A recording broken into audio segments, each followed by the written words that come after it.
Imaginez un instant.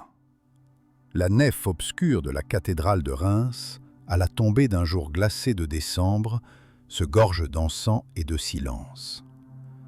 Ce n'est pas la ferveur qui emplit les âmes, mais une inquiétude sourde, une sorte de frisson collectif qui s'élève des dalles froides vers la voûte. Nous sommes aux alentours de l'an 498, au cœur d'un empire romain déjà depuis longtemps effondré, et pourtant, son ombre continue de planer sur ce lieu sacré. Là, devant le bassin baptismal, se tient un homme qui ne ressemble en rien à ces dignitaires aux toges effacées ou à ces évêques aux mains couvertes de bagues de pierres précieuses. Cet homme porte les stigmates de la guerre, des cheveux longs, lourds comme une crinière de fauve, une voix grave refoulée dans le silence de la cérémonie et une armure encore marquée des... C'est Clovis, le roi des Francs, loup des frontières, le chef barbare qui n'a jamais prié d'autres dieux que les idoles de tribu et les épées rougies de sang. Tout autour de lui, la foule se retient de respirer. Des centaines de regards percent la pénombre. Les prêtres gallo-romains, les dignitaires qui ont survécu au chaos des décennies, les nobles aux corps affaiblis, encore vêtus des reliques d'un monde disparu. Et puis derrière, plus haut, monstrueux comme une falaise de chair, les guerriers francs. Leurs barbes broussailleuses, leurs haches en main, leurs yeux cruels sous la lumière vacillante des cierges. Chacun de ces hommes pourrait, en un geste, répandre ici le carnage et souiller la pierre du sanctuaire du sang de tout un clergé. L'atmosphère est saturée non pas d'adoration, mais de peur. Face à Clovis se dresse l'évêque Rémi, une figure qui incarne l'unique autorité stable dans ce monde brisé. Le regard que Rémi pose sur le franc n'est pas indulgent ni aimant. Il est pénétré d'une conscience aiguë du danger, d'une sorte de défi muet. Oser baptiser le loup, c'est tenter d'apprivoiser la bête, ou du moins de l'enchaîner à la lumière nouvelle. Mais déjà l'air se charge de doute, car une question obsède. Dans l'esprit de Clovis, que signifie cet instant? Est-il tourné vers le ciel, à l'écoute de ce Dieu crucifié qu'on lui présente, cet étranger du désert lointain? Ou son regard est-il fixé, implacable et lucide, sur la structure même de l'Église romaine, cette machine intacte, ce trésor d'administration et de légitimité qui attend un maître plus fort pour être dompté et possédé? Clovis s'avance. L'eau bénite s'apprête à toucher sa peau endurcie par les campagnes, sa chair plus accoutumée au sang qu'à l'eau pure. La foule retient sa respiration. Mais ne vous y trompez pas, ce n'est pas un témoignage d'abandon devant Dieu que nous voyons, mais l'acte calculé d'un conquérant qui a flairé une proie plus précieuse que n'importe quelle terre, plus précieuse que l'or lui-même. Ici, dans l'intimité religieuse, se scelle une transaction froide, une sorte de marché dont les termes resteront implicites, mais dont les conséquences façonneront 1000 ans d'histoire. Clovis courbe la tête, l'évêque étend la main, l'eau ruisselle. On croit voir naître un chrétien. Mais au fond, c'est un roi barbare qui s'empare d'un outil nouveau, le plus raffiné, le plus perfide qui soit, le verbe chrétien, l'autorité des saints, la mémoire de Rome. Ce jour de Noël ne signe pas la rédemption d'un païen, mais la naissance d'un stratagème. Et vous, mon ami, que croyez-vous qu'un homme comme lui voyait dans les reflets sombres de l'eau baptismale? Dieu? Ou son propre empire à venir, composé non plus de haches et de champs brûlés, mais des âmes prisonnières d'un rituel? Imaginez maintenant le décor qui entoure la scène du baptême. Un monde disloqué, une terre épuisée, où les routes romaines se fendent sous les ronces, où les villas qui autrefois résonnaient de musique et d'éloquence croulent sous les herbes folles et les pillages répétés. La Gaule, au 5e siècle, appartient au silence et au chaos. Rome est morte. Le sac de la ville éternelle par les Visigoths a ouvert la plaie. Puis vint l'an 476, où le dernier empereur d'Occident fut déposé, réduit au silence comme on étouffe la dernière braise dans un foyer désert. Dès cet instant, il n'y eut plus de centre. Le monde connu ne possédait plus que des fragments en lambeaux, rivaux et fragiles, chacun se battant pour souiller, d'un peu de sang encore chaud, l'ombre de l'aigle impérial disparu. Dans ces terres effondrées, la Gaule s'est métamorphosée en mosaïque de pouvoirs antagonistes. Au sud, les Wisigoths règnent sur Toulouse et s'étendent jusqu'au rivage de l'Aquitaine. Mais leur foi n'est pas celle des évêques catholiques. Ils suivent l'arianisme, cette hérésie qui nie la divinité du Christ et qui fait d'eux, aux yeux des orthodoxes, des étrangers spirituels autant que des envahisseurs physiques. À l'est rôdent les Bourguignons, eux aussi ariens, installés dans les vallées profondes et s'appuyant sur les débris d'une administration qu'ils ont suppliée à leurs intérêts. Entre toutes ces forces, le nom même de Rome survit encore sous les traits pathétiques de Syagrius, dernier descendant d'une lignée bureaucratique qui grince dans son enclave comme un spectre incapable d'accepter l'évidence de la rue. Et au nord, en bordure des marais et des forêts profondes, surgissent les Francs, non pas un, mais une multitude de chefferies barbares, querelleuses, éparpillées comme une meute de loups affamés autour d'une carcasse. Dans cette meute, Clovis n'est encore qu'un louveteau aux poils noircis par les batailles. Roi des Francs saliens, son pouvoir ne dépasse pas les limites de ses guerriers, des villages soumis par la peur et des terrains conquis au fil des razzias. Son royaume n'a rien d'un royaume. Son trône est une selle, sa cour est un campement, sa loi une poignée de haches ensanglantées. Et pourtant, déjà dans ses yeux brûle une éclatante intelligence. Là où d'autres chefs barbares ne voient que des terres à piller, lui entrevoit le vide. Le vide laissé par Rome, un vide où la force brute seule ne suffit pas, un vide qui réclame une structure nouvelle. Car imaginez ce que cela signifiait, dans un tel environnement, de survivre. Les récoltes abandonnées faute de main-d'œuvre, les routes coupées par les forêts qui ressurgissaient, les pestes, les famines, les mercenaires affamés errant comme des bêtes. Pour le simple paysan gallo-romain, le monde impérial n'était plus qu'un souvenir amer, et le présent, un cauchemar. Les paysans, autrefois protégés par les lois, se livraient eux-mêmes en clientèle aux puissants, suppliant qu'on les prenne comme serfs ou protégés, acceptant la servitude pour un champ cultivable. La dignité des citoyens romains avait laissé place à la peur nue. Dans cet effondrement, seules quelques structures tenaient encore debout, comme des piliers entre les décombres, les évêchés, les monastères, les églises de pierre. Entre ces murs, les prieurs copiaient encore les manuscrits, les évêques administraient la justice, les églises recevaient les dons et les prières. La religion devint refuge autant pour les âmes que pour l'ordre civil. En vérité, c'était un monde de prédateurs. Chaque royaume barbare se dressait comme une tanière, méfiant de tous, avide de proie. Les Burgondes arrachaient des terres et forgeaient des alliances changeantes. Les Wisigoths surveillaient jalousement leurs domaines, tandis que les Francs se querellaient entre eux tout en guettant les occasions. Dans ce paysage fracturé, les loups se reconnaissaient entre eux, chacun flairant le sang du rival. Car ici, aucune capitulation n'était durable, aucune paix n'était solide. Le 5e siècle, en Europe occidentale, était une danse macabre, où la seule règle acceptée était la violence, et où survivre signifiait devenir plus impitoyable, plus retors, plus rusé que tous les autres rois barbares. Clovis, dans ce monde de ruines, n'avait pas d'avantage naturel. Ni royaume vaste, ni généalogie illustre, ni structure héritée du passé. Il n'était qu'un parmi d'autres, un fragment de fureur au milieu des ombres.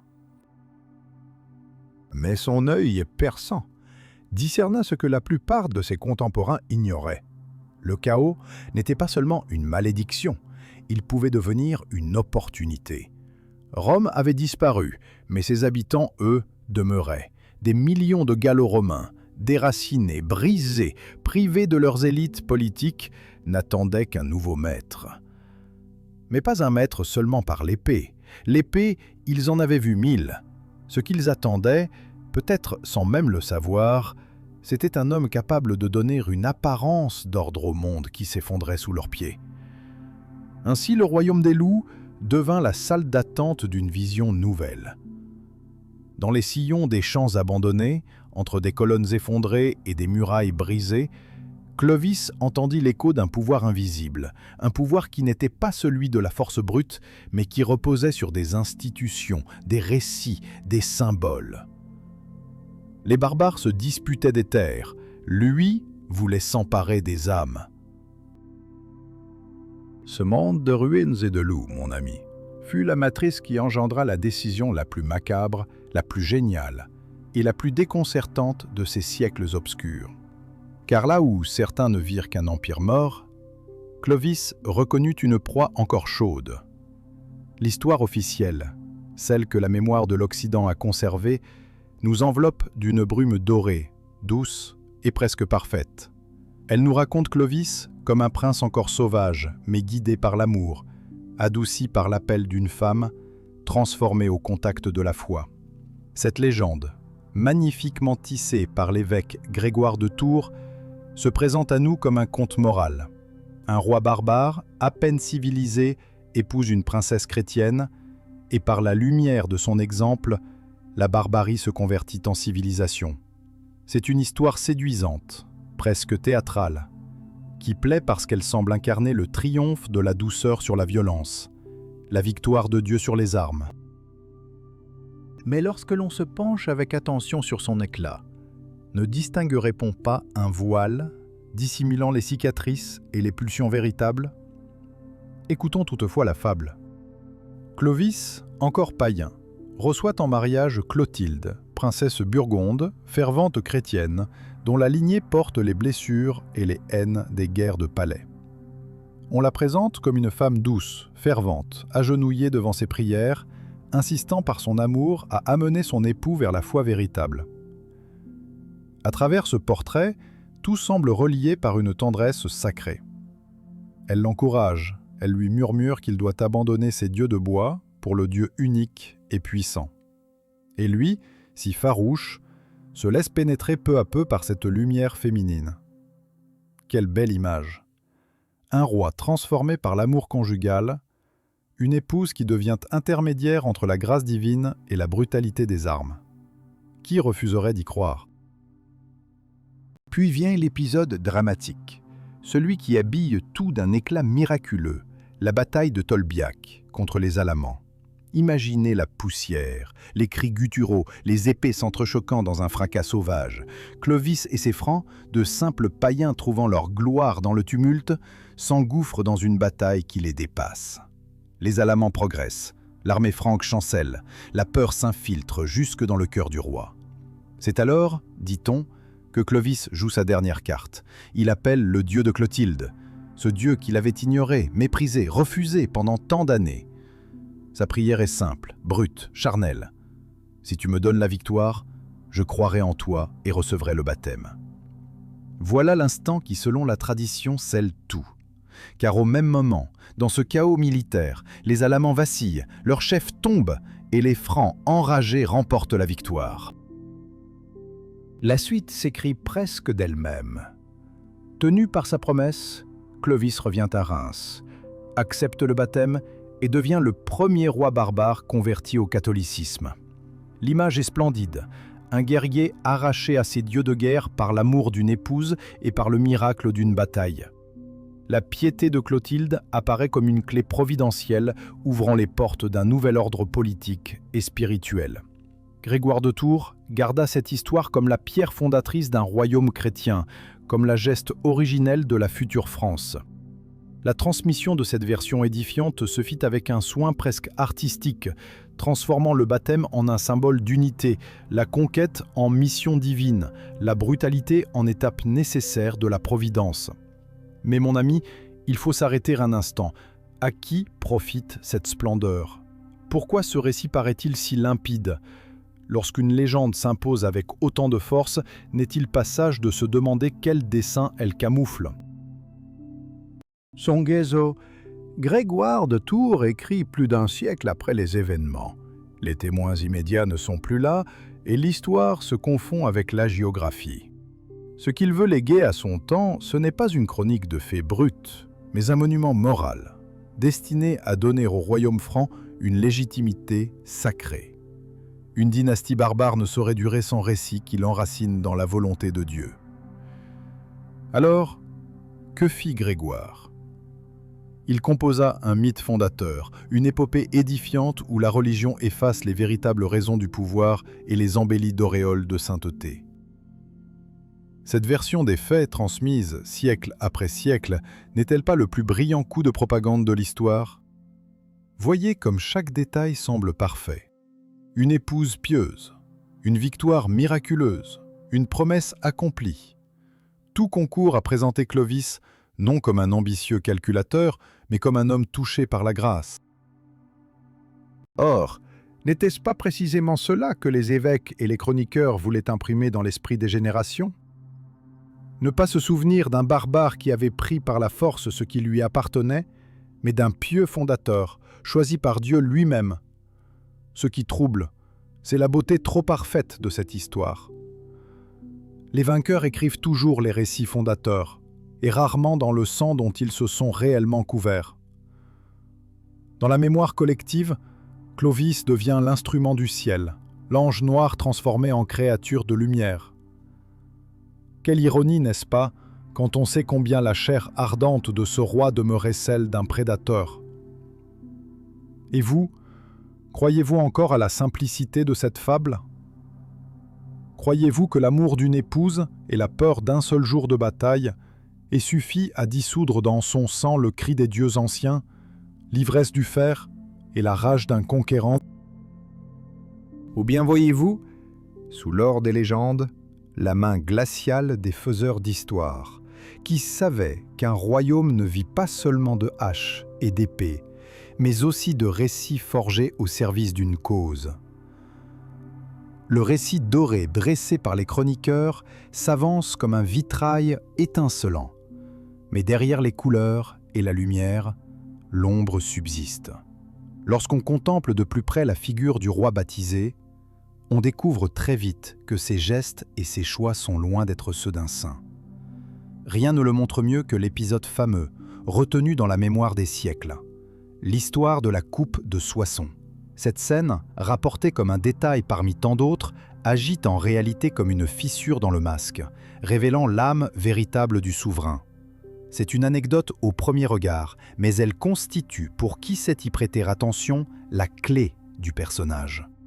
Cela se passe à la suite d'une campagne victorieuse. Comme il était coutume, après chaque prise, les Francs réunis répartissent le butin conquis sur les champs et dans les sanctuaires.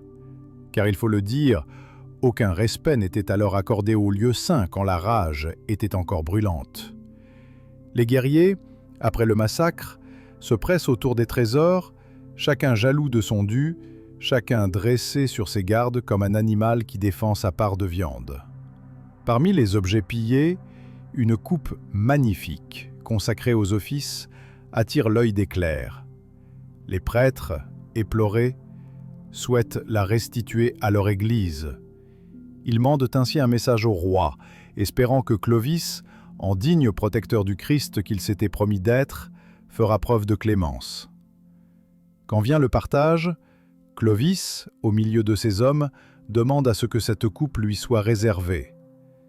Il ne la réclame pas pour lui-même, mais bien afin de la retourner aux religieux. C'est ce qu'il dit, la voix posée, le ton ferme. C'est trop écoute, mi-consentante, mi-sceptique, car chacun d'eux possède le droit de réclamer sa part selon le lot tiré au hasard. Le roi, malgré sa froide autorité, ne peut imposer sa volonté sans troubler cet équilibre fragile entre chef et compagnon d'armes. Et là, surgit la réplique qui déchirera le récit. Un soldat, l'un de ces guerriers sauvages à l'orgueil brûlant, s'avance et devant tous brandit son épée. D'un seul coup, il fend la coupe en deux, et la voix retentit. « Tu n'auras que ce que le sort t'accordera. » Le silence tombe, lourd et glacial. Le roi se retient. Il ne bouleverse pas l'ordre de ce partage. La foule se disperse et l'incident semble clos. Mais la mémoire du roi est tranchante comme sa lame. Un an plus tard, au rassemblement des troupes pour la revue militaire, Clovis passe entre les rangs, observe les visages, caresse du regard la masse de ses fidèles. Son pas est lent, son jugement calculateur. Et soudain, son arme jaillit, frappant d'un revers brutal le soldat insolent de l'année passée. Le crâne s'ouvre, le sang jaillit et le corps s'effondre aux yeux de tous. Puis la phrase tombe, lourde comme un couperet. « Ainsi as-tu fait à la coupe de Soissons. La vengeance a trouvé son heure. » Voyez cette scène. Que nous révèle-t-elle vraiment? Non pas la justice d'un roi attaché au droit divin, mais la logique implacable d'un chef de meute. Sous le vernis chrétien, Clovis reste l'homme de l'ordre barbare, celui qui ne pardonne jamais une humiliation, qui se doit de réaffirmer sa suprématie devant ses hommes, même si cela prend du temps. Avant d'être roi chrétien, il demeure roi franc, soumis à la règle tacite du plus fort. Quiconque le défie, fût-ce sur un objet sacré, doit périr. Peu importe que l'épisode prenne la forme d'une querelle de butin, ce qui est en jeu, c'est son autorité absolue sur la troupe, autorité qu'aucun concile, aucune église, aucun évêque ne saurait limiter. L'épisode de Soissons agit comme un cri venu des entrailles du roi. Les évêques ont beau rêver de lui en fils spirituel de l'Église, l'homme n'abandonne jamais son instinct de prédateur. La vengeance différée, exercée froidement, illustre une nature encore plus calculatrice qu'on ne l'imaginerait. Clovis savait attendre, cacher son ressentiment, observer le moment opportun. Sa patience est l'arme du loup qui ne perd jamais la trace. Au cœur même de ce pouvoir nouveau qu'il s'était lié par le baptême, il ramène la meute à sa loi. Aucun dogme ne brise son appétit de domination. Cette coupe fracassée renverse l'image officielle. On voulait voir dans Clovis un roi sanctifié, adouci par le Christ. Mais la vérité surgit éclatante. Son arme tranche plus sûrement que la grâce dont il s'entoure. Il ne sert pas Dieu. Dieu devient le paravent de ses instincts et de ses colères. La justice qu'il exerce ne relève pas d'un code divin, mais de l'orgueil blessé d'un seigneur barbare. Aux yeux des guerriers, ce n'est pas le Christ qui régnait ce jour-là, mais bien la main de fer du roi qui ne tolère ni défi, ni affront. Comprenez alors le vertige de cet instant. Le roi déjà baptisé se permet un meurtre d'ostentation. Et personne n'ose protester. Pas les nobles, pas les prêtres, pas les compagnons de bataille. Chacun retient son souffle et dans les regards se grave une certitude. À la croix se superpose l'épée, et c'est l'épée qui tranche le dernier mot. Ce meurtre n'était pas seulement vengeance, c'était un rituel public, une démonstration. Enlever son glaive sous les yeux de tous, Clovis signifiait que son autorité personnelle surpassait celle des lois des hommes comme celle des lois de Dieu. Et vous, mon ami, n'entendez-vous pas la dissonance? Tandis que la légende officielle proclame l'humilité du roi prosterné devant le Christ, l'anecdote de Soissons nous révèle que l'humilité n'existait que dans le récit des clercs. Elle n'habitait pas le cœur du guerrier. L'éclat du vitrail se fissure, et par cette fente surgit la vérité. Sous la chape de sainteté commence à battre le cœur rugueux d'un loup qui ne vit que pour régner.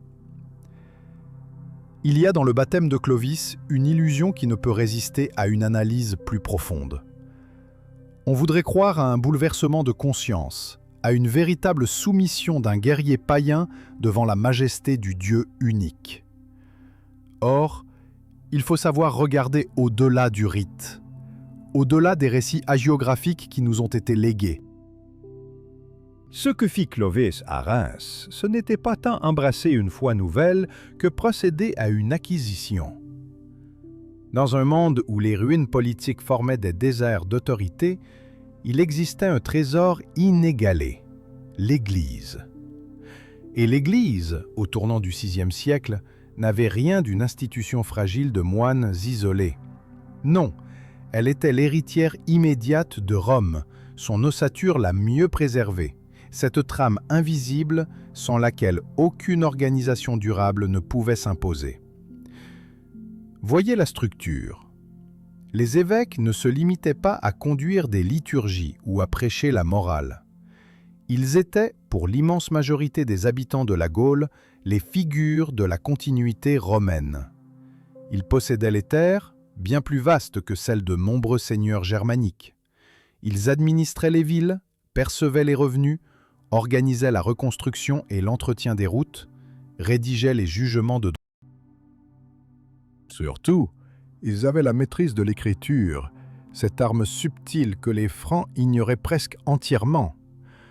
Lorsque les armées franches pouvaient détruire et incendier, seules les chancelleries épiscopales pouvaient archiver, dicter des lois, inscrire les règnes dans la durée. L'Église, autrement dit, n'était pas un sanctuaire de prière seulement. Elle constituait le dernier appareil administratif du monde occidental. Clovis, en courbant la nuque devant l'évêque Rémi, ne se liait pas simplement au Dieu d'Israël. Il s'achetait une infrastructure. Le baptême, s'il faut le comprendre dans sa radicalité, fut en réalité l'opération par laquelle un chef barbare acheta, contre un signe de conversion, l'accès à la société gallo-romaine tout entière. Il ne conquérait pas seulement des terres en brandissant ses armes. Il absorbait le clergé, ce clergé qui détenait une autorité acceptée non pas par la force, mais par une obédience intérieure, spirituelle, ancrée dans le cœur d'un peuple traumatisé. Là se trouve l'ingéniosité. Pendant que d'autres rois barbares se heurtaient aux populations conquises, Clovis trouva le moyen de faire croire que sa domination représentait une protection céleste. Réfléchissez à la monnaie de cette époque. L'or circulait encore, mais en quantité limitée, et les tribus germaniques se nourrissaient surtout de pillages, d'otages, de butin. Les Romains, quant à eux, avaient toujours vécu dans le cadre d'une fiscalité rationnelle, tenue par les registres. Or, cette machine fiscale subsistait en partie dans les archives et les traditions de l'Église. Entre leurs mains, les évêques faisaient fructifier des domaines immenses, profitaient des dîmes, entretenaient des esclaves et des serviteurs, administraient les dons. En pénétrant leur cercle par le baptême, Clovis s'ouvrait la porte sur cette ressource, des impôts perçus au nom du ciel, qui très vite devaient se transformer en tribut politique au profit du roi et de ses descendants. Plus besoin du pillage éternel, risqué et instable. La foi pouvait générer un revenu régulier. Alors, comprenez l'opération froide qui se dessine. En se convertissant, Clovis prit possession d'un actif d'une valeur inestimable, l'assentiment des masses gallo-romaines. Ces hommes, ces femmes, épuisés par les batailles et les guerres de loups, voyaient enfin un chef païen abandonner ses idoles pour se plier aux dieux qu'eux adoraient depuis l'Empire. C'était comme si le ciel leur rendait la justice. Alors, au lieu de résister, ils se soumirent avec soulagement. Ils se livrèrent à lui sans sentir la main du conquérant autour de leur gorge. L'intégration de ces millions de sujets se fit par consentement. Et ce consentement fut construit, non par la douceur d'un cœur touché, mais par la plus habile stratégie de toutes. Se présenter comme frère en foi pour obtenir ce que l'arme seule n'aurait arraché qu'au prix d'un sang intarissable. Et vous, voyez-vous combien le geste de Clovis fut moderne dans son cynisme? Nous avons aujourd'hui l'habitude de parler de fusion, d'absorption, d'opérations financières. Mais lui, déjà, il avait compris que la foi pouvait se traiter comme un capital. Il avait flairé que l'évêché de Reims, Toulouse, Tours ou Arles valait plus que des tonneaux d'or arrachés dans la fureur des batailles. Car l'or s'épuise. Le pouvoir spirituel, lui, enfante un revenu perpétuel. Dans un monde d'Urline, il s'appropria le seul réseau qui transcendait encore les divisions tribales, le seul corps social organisé, l'Église catholique. Ainsi, le fameux baptême, raconté comme transfiguration d'un loup en agneau, fut d'abord un acte d'achat. Les prêtres bénirent son front, mais en vérité, c'est lui qui mit la main sur leur pouvoir. Ce qu'il embrassa, ce n'était pas une croix, mais une clé. La clé des villes, la clé des terres, la clé des coffres, la clé des consciences. La foi pour ce roi franc n'était pas flamme intérieure, c'était la monnaie la plus sûre, celle qui ne s'effrite pas car elle repose sur la peur, le salut et l'espérance. Et vous, mon ami, songez. Lorsqu'un roi trempe son corps dans l'eau sainte et que pendant un instant le monde croit le voir renaître, n'est-ce pas parfois la naissance d'une opération autrement plus glacée? N'est-ce pas parfois l'instant où un conquérant cesse de se contenter du sang versé pour manier l'âme des peuples comme un compte bancaire, multipliant les profits, accumulant les rentes invisibles d'un empire bâti non sur les cadavres, mais sur la suggestion consentie? Voilà le véritable premier voile qui tombe, révélant ce que l'histoire, trop pudique, aime à tenir secret. Ce que l'on nomma plus tard les guerres de Clovis contre les Visigoths fut, à première vue, une série de campagnes militaires comparables à celles menées par n'importe quel roi barbare du 5e siècle. Mais il faut, pour saisir l'ampleur de ce projet, comprendre qu'il ne s'agissait pas seulement de batailles pour le butin ou pour la gloire. Clovis inaugura là une méthode radicalement nouvelle, où la guerre devint une entreprise rentable, bénie par le ciel et légitimée par le discours spirituel. Ces expéditions ne furent pas des conquêtes sauvages, mais des aventures présentées au peuple comme croisades avant l'heure, une forme de guerre sainte dont le roi tirait d'immenses dividendes. Souvenez-vous, les Visigoths régnaient alors sur un immense territoire, allant de Toulouse jusqu'à la vaste Aquitaine, gouvernant des villes anciennes comme Bordeaux, Arles, Narbonne. Ce royaume, riche et cultivé, s'appuyait sur une aristocratie gallo-romaine qui aspirait encore à vivre selon les anciennes coutumes de Rome. Mais le trône wisigoth était occupé par Alaric II, un roi arien, c'est-à-dire adepte d'une hérésie méprisée par l'Église catholique. Aux yeux des évêques gallo-romains, Alaric et ses partisans incarnaient l'ennemi spirituel, la négation de l'orthodoxie. Cette divergence fut l'argument décisif dont Clovis sut se saisir avec une habileté diabolique. Il put présenter son entreprise non comme une guerre de prédation, mais comme une mission de purification religieuse. Clovis, en se drapant du manteau de la foi catholique, ne faisait pas que lever ses francs guerriers. Il convoquait également l'adhésion des populations locales qui voyaient en lui un libérateur. Pour la première fois, un roi barbare fut accueilli comme un sauveur, non comme un envahisseur. Les prêtres, conscients du poids de cette rhétorique, n'hésitèrent pas à bénir ses armées, à proclamer que marcher derrière Clovis équivalait à marcher derrière le Christ. En réalité, derrière cette façade mystique se dissimulait une opération économique grandiose. En s'emparant de l'Aquitaine, Clovis ne faisait pas reculer l'hérésie. Il mettait la main sur les terres les plus fertiles de toute la Gaule et sur ses villes prospères. Imaginez la scène. Les chevaliers francs s'élancent au sud, les bannières claquent. Les prêtres en procession précèdent parfois l'armée, assurant aux populations locales que ces envahisseurs sont des frères dans la foi. Derrière cette mise en scène, les villages s'ouvrent, les villes hésitent, la résistance se fragilise. On ne combat plus avec la seule épée. On combat avec l'espérance spirituelle. Là réside l'innovation. Les troupes de Clovis deviennent les instruments d'une guerre qui, au lieu de susciter la haine des conquis, reçoit leur consentement. Les Gallo-Romains savent que leur foi sera respectée, que leurs évêques resteront en place. Mieux encore, ils croient accomplir une œuvre divine en aidant ce roi barbare. Clovis n'en tira pas seulement des terres. Cette guerre sainte, cette croisade maquillée, lui apporta une légitimité politique que nul autre chef barbare ne put revendiquer.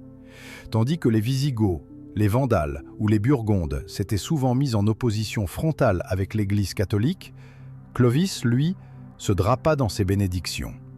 Ainsi, non content de plier des armées, il plia également le discours.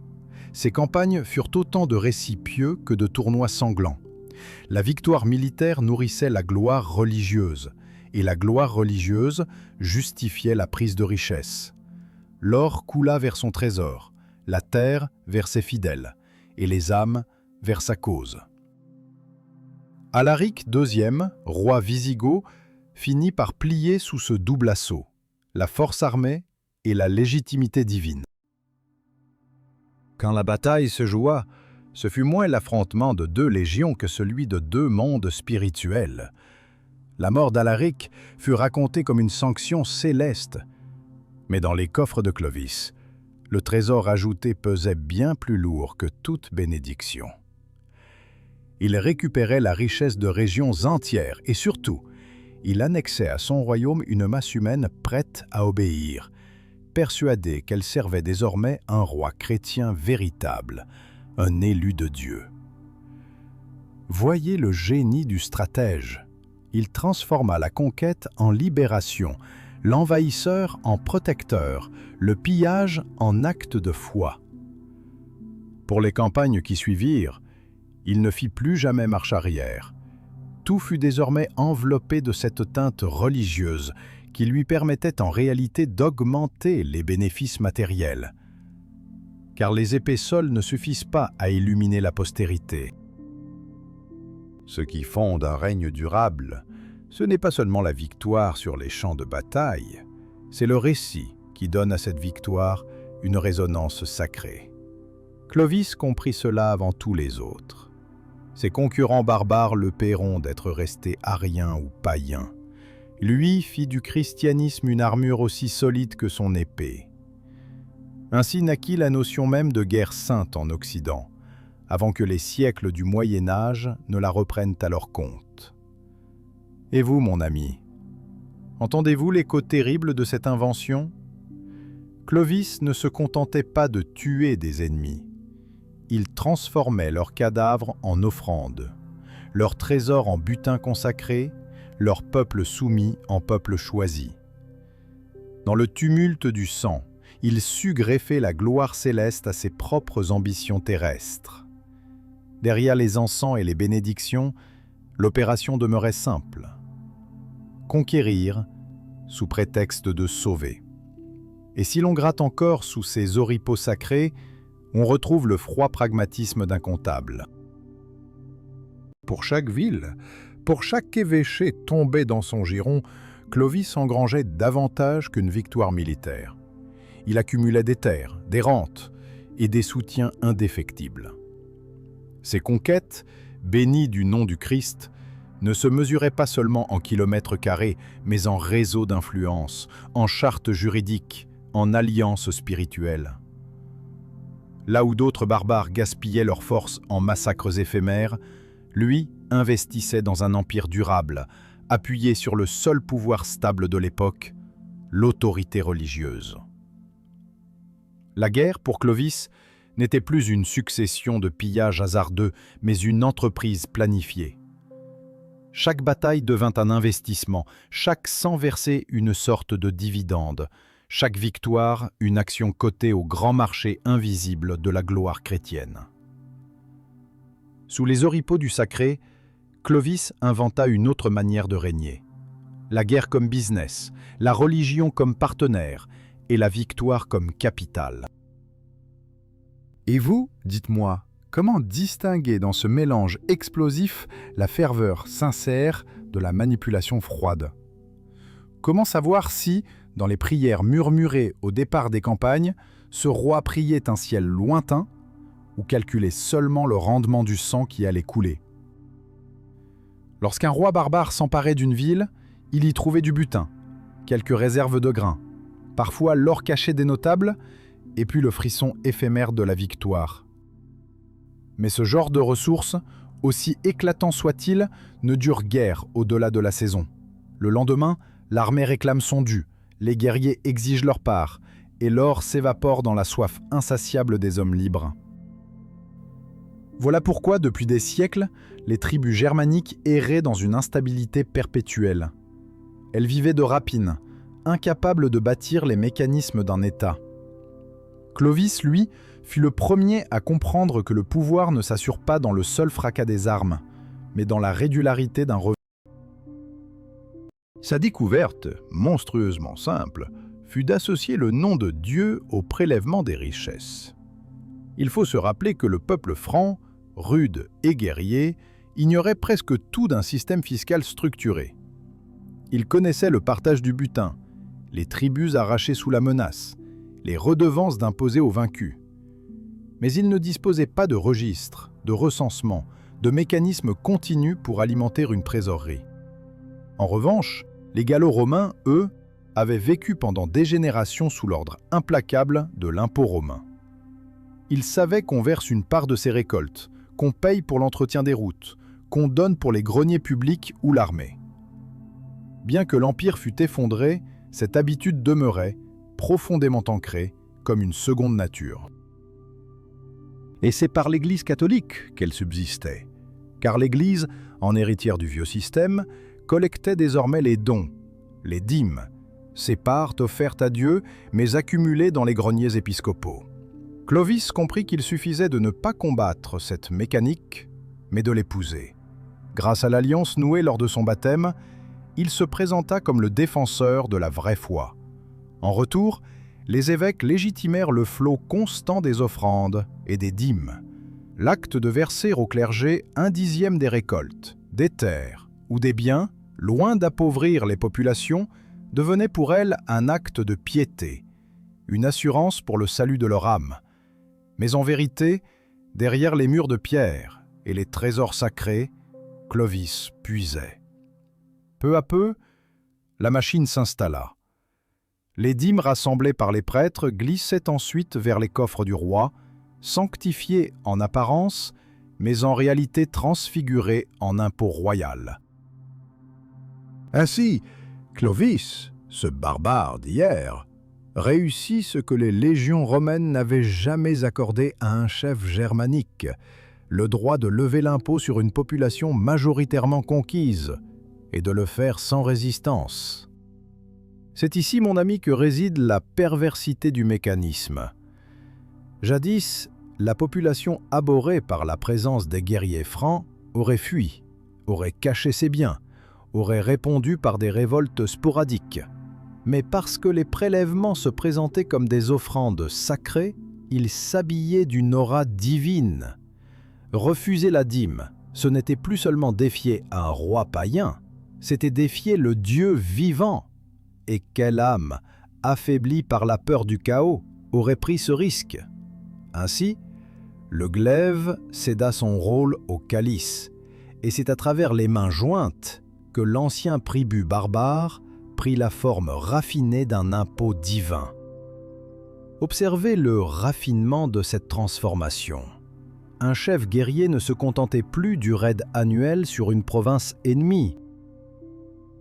Il disposait d'une rente permanente, renouvelée chaque saison, chaque année, et légitimée par la foi. Le clergé le bénissait, et les populations, elles, trouvaient dans ce prélèvement la certitude d'agir pour leur salut. Tout élément d'opposition fut neutralisé par le vocabulaire sacré. Ce n'est pas pour Clovis qu'on domait, mais pour Dieu lui-même. Et pourtant, l'or gravissait bien les marches des palais francs, alimentant les banquets, enrichissant les guerriers fidèles, finançant les campagnes futures. La subtilité de ce système marquait une rupture définitive. Les autres rois barbares, enfermés dans leur logique de rapine, s'exposaient toujours à l'épuisement de leurs forces. Clovis, lui, inoculait dans son royaume le germe d'une économie régulière. Il fit de la piété la source première du trésor. Dans un monde ravagé, c'était la plus ingénieuse des inventions politiques. Transformer la peur du jugement éternel en un flux d'argent constant, indispensable au maintien de son pouvoir. Car ne nous y trompons pas, chaque denier collecté, chaque sac de blé offert aux églises mais redonné aux soldats, cimentait la fidélité de ses troupes et consolidait son autorité.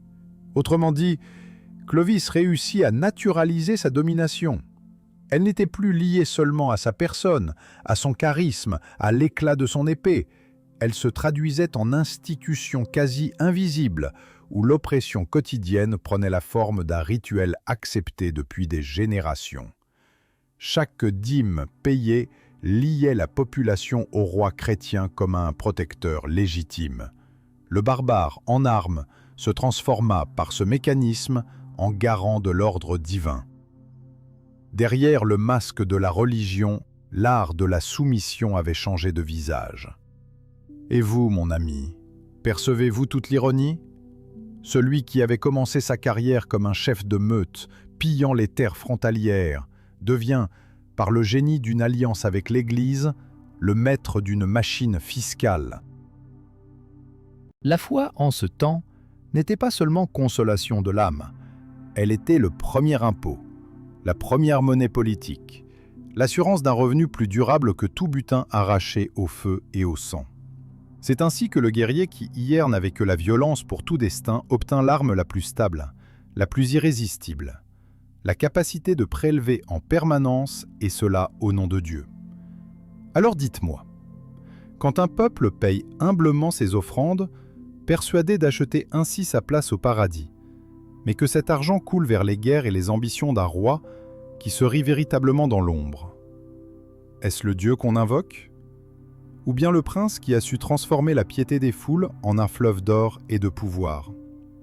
Le baptême de Clovis n'avait pas seulement pour fonction d'ouvrir les coffres de l'Église, ni de transformer spontanément les impôts en dîmes sanctifiées. Il marquait aussi le début d'une opération plus sournoise, plus irréversible, l'appropriation d'un langage idéologique qui allait permettre au roi d'anéantir tous ses rivaux, y compris les siens, ceux issus de son propre sang. L'histoire veut voir dans la conversion du roi un chemin vers l'unité. Mais en vérité, cette unité fut imposée par le meurtre et par le sacrilège. Clovis, armé désormais du glaive du Christ, obtint une arme invisible, le droit de dire que ses ennemis, même ceux de sa propre lignée, n'étaient pas simplement des adversaires politiques, mais des pécheurs, des traîtres au dessein divin. Car il faut rappeler que les Francs, à la fin du 5e siècle, n'étaient pas un peuple unique. Ils formaient une constellation de clans et de royaumes, souvent liés par des alliances fragiles et des rivalités incessantes. Clovis, roi des Francs saliennes, n'avait pas autorité sur l'ensemble.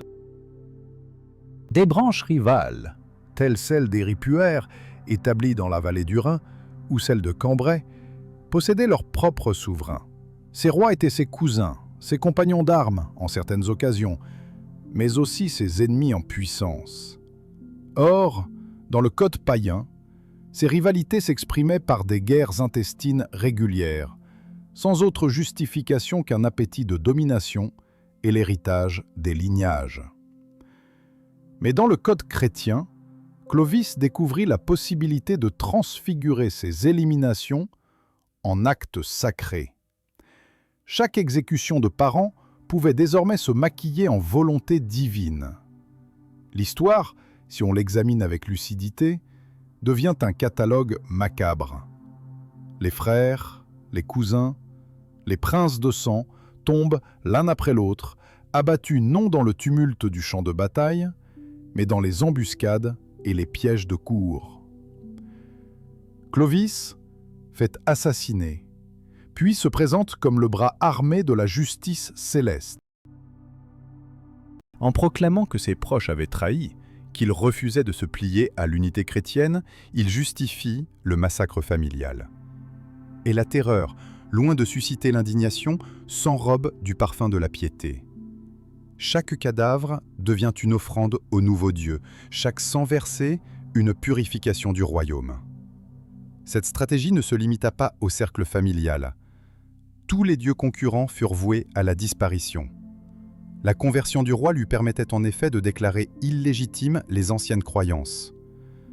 Là où subsistaient encore des pratiques païennes, là où des sanctuaires forestiers portaient le souvenir des rites anciens, Clovis pouvait ordonner la destruction des idoles, et il ne le faisait pas en simple païen jaloux ou en conquérant capricieux, Il le faisait avec l'autorité de l'évêque à ses côtés, l'encens autour de lui, et les prêtres bénissant le geste d'anéantissement.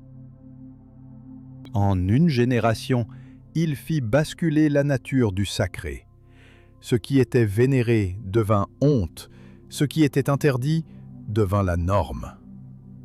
Ainsi, les autres rois francs qui demeuraient attachés à leurs cultes ancestraux passèrent pour des ennemis de la vérité. Cette guerre des dieux était une guerre civile masquée, une purification spirituelle déguisant en sainteté les plus sordides ambitions hégémoniques. Souvenez-vous de la terrible ironie. Là où l'on voudrait célébrer l'unité, il faudrait surtout voir la liquidation.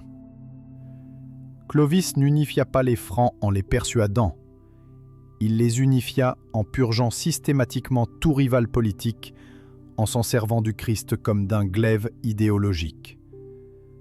Ceux qui se tenaient encore debout furent réduits au silence par la terreur. Le roi, désormais paré de la bénédiction épiscopale, pouvait se permettre des actes qui, sans ce vernis chrétien, auraient paru scandaleusement barbares même aux yeux de ses contemporains. Mais parce qu'il prétendait agir au nom du Dieu victorieux, il pouvait étouffer toute contestation. Voyez comme la mécanique est implacable. Dans chaque dynastie franque parallèle, les héritiers disparaissent mystérieusement. Clovis, pourchassant les branches rivales, ne craint pas les accusations de parricide ou de fratricide. Au contraire, il inverse le sens du blâme. Tuer un parent, si ce parent refuse l'unité du royaume chrétien, n'est plus meurtre, mais service rendu au ciel. Dès lors, chaque crime s'achève en prière. Les soupirs des victimes se perdent dans le silence des monastères qui, déjà, écrivent une version adoucie des faits. On chante que le royaume s'unifie par la providence, tandis que, dans l'ombre, les cousins étranglés et les frères égorgés jonchent encore les fossés. L'habileté suprême de Clovis fut de comprendre qu'en se plaçant sous la bannière du Christ, il transformait son instinct de prédateur en politique sanctifiée. Plus il tuait, plus il pouvait prétendre purifier. Plus il écrasait les autres rois, plus il se présentait comme l'artisan de l'unité. En réalité, l'unité tant célébrée ne naquit pas d'un choix commun mais d'une conjuration de sang. Les dieux des forêts brûlèrent, les lignages rivaux s'écroulèrent, et la seule divinité qui survécut fut celle que Clovis avait dépouillée de sa tendresse pour en faire une divinité martiale. Le Christ barbare, instrument de domination. Et vous, mon ami, oserez-vous affronter le vertige de cette révélation ? Le baptême, que l'histoire voulait peindre comme la douce adoption d'un roi, fut la permission de massacrer au nom de la foi. Regardez ces cadavres de princes francs, regardez ces idoles brisées, regardez ces temples oubliés. Tout fut arraché, détruit, réduit à néant au profit d'un seul homme. Derrière le chant des cloches, c'était la voix du loup qui s'affirmait. « J'ai pris vos dieux et je les ai tués. » Ainsi se fit l'unité, non par fusion, mais par strangulation. La chrétienté naissante n'était pas enlacement, elle était ammexion. Et chaque prière récitée dans les églises neuves résonnait d'un écho que seule l'oreille attentive perçoit encore, le hurlement des dieux assassinés. Dans les récits édifiants que l'on nous a légués, Clotilde, épouse de Clovis, est décrite comme une figure douce, pieuse, agenouillée, portant sa foi comme on porte un flambeau dans la nuit. On aime à imaginer qu'elle fut l'artisane patiente de la conversion de son époux, le cœur féminin adoucissant la brutalité virile du roi barbare. Mais ce portrait gracieux, trop pur pour être vrai, cache une réalité bien plus sombre. Clotilde n'était pas seulement une épouse éperdue de foi, elle était une femme façonnée par la vengeance. Son mariage ne fut pas une simple union de chair et de sacré, mais un corridor politique où s'enchevêtraient les rancunes sanglantes, les calculs dynastiques et les rancunes transmises comme héritage. Son histoire commence à la cour de Bourgogne, ce royaume voisin dominé par les rois ariens. Clotilde est fille de Chilpéric, mais celui-ci est assassiné par son propre frère, Gondebaud, avide de consolider son pouvoir. Non content de ce meurtre, Gondebaud détruit presque toute la lignée, condamnant Clotilde à une enfance orpheline, exilée, marquée par le sang de ses proches. Elle échappe à la mort, mais jamais ne quitte la mémoire de ce crime originel. Dans son cœur, la piété chrétienne se mêle à une blessure intime, une plaie toujours ouverte qui n'attend que le moment propice pour saigner de nouveau. De cette douleur naquit sa détermination. Un jour, le bourreau de sa famille devra payer le prix. Lorsque son destin la met sur la route de Clovis, ce n'est pas seulement un mariage d'alliance, c'est une opportunité politique. Clovis cherche à s'unir aux élites gallo-romaines. Clotilde cherche un bras armé capable de frapper là où elle, femme seule, ne peut plus atteindre. Et quel bras, sinon celui de ce roi barbare dont les haches ne reculent devant aucune tête, dont les ambitions dépassent les frontières d'un seul clan. Dans l'ombre des noces chrétiennes, ce fut donc une alliance de calcul. Elle lui donne l'accès symbolique à la foi, il lui offre l'instrument de sa vengeance. Clotilde, contrairement à ce que la géographie nous conte, ne fut jamais une figure naïve. Elle savait utiliser les ressorts de sa foi pour toucher l'orgueil de son époux. Elle répétait sans trêve son insistance pour qu'il abandonne les idoles, pour qu'il embrassât le vrai Dieu. Était-ce sincérité? Sans doute. Mais c'était aussi conviction profonde que seule la chrétienté pouvait opposer un front sacré aux bourguignons ariens. L'union avec son mari n'était pas seulement un serment d'amour conjugal, mais un pacte de guerre différé, une stratégie où la foi, la politique et la vengeance s'enchaînaient comme des maillons d'une même armure. Ainsi, derrière l'épisode fameux de la bataille de Tolbiac, où Clovis pria pour obtenir la victoire, il faut entendre la voix de Clotilde. C'est elle qui avait semé la graine, répétant les promesses, exigeant de lui l'obéissance à ce Dieu qu'elle voyait comme non seulement le rédempteur des âmes, mais aussi l'allié suprême contre l'oppresseur de sa lignée. Dans la bouche de Clotilde, les paroles de foi étaient aussi des appels au meurtre légitime. La croix n'était pas seulement l'instrument du salut éternel, elle devenait l'étendard sous lequel un mari dévorateur pouvait enfin briser l'ennemi juré de son épouse. Le destin de la reine semble inscrit dans ce fil rouge. La piété brandie comme couverture, la vengeance dirigée comme une flèche. Ses prières rappellent celles des martyrs, mais ses motivations rappellent celles des conspirateurs. C'est par ces murmures nocturnes que Clovis, le païen brutal, se coula dans les habits de soldat du Christ. Mais qu'on ne s'y trompe pas. Dans le cœur de Clotilde, chaque victoire ne lavait pas seulement la Gaule des hérétiques, elle lavait surtout l'honneur de son père et de sa lignée.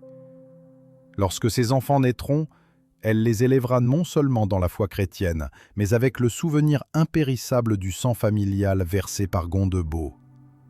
Voyez comme l'histoire change d'éclairage. Officiellement, l'union de Clovis et de Clotilde apparaît comme un mariage providentiel, pierre fondatrice du royaume chrétien des Francs. Mais si l'on scrute derrière ce décor d'icônes, on découvre une tragédie familiale. Une femme ayant perdu son père, ses proches, ayant survécu de justesse à l'extermination, choisit de transformer ses prières en incitation, son amour en arme politique. Elle sut rendre son époux perméable aux arguments de la foi, mais aussi aux exigences du sang. La chrétienté, pour elle, devenait l'instrument d'une vengeance beaucoup plus intime que les chroniqueurs ecclésiastiques n'osaient le dire. Et vous, mon ami, imaginez ce couple. D'un côté, un roi brutal, plus habile qu'intelligent, avide de puissance, flairant dans l'Église une source de domination nouvelle. De l'autre, une reine pieuse, mais dont la piété n'est pas seulement quête de Dieu, mais quête de réparation du crime originel. N'était-ce pas là l'alliance la plus explosive de ce siècle de ruines?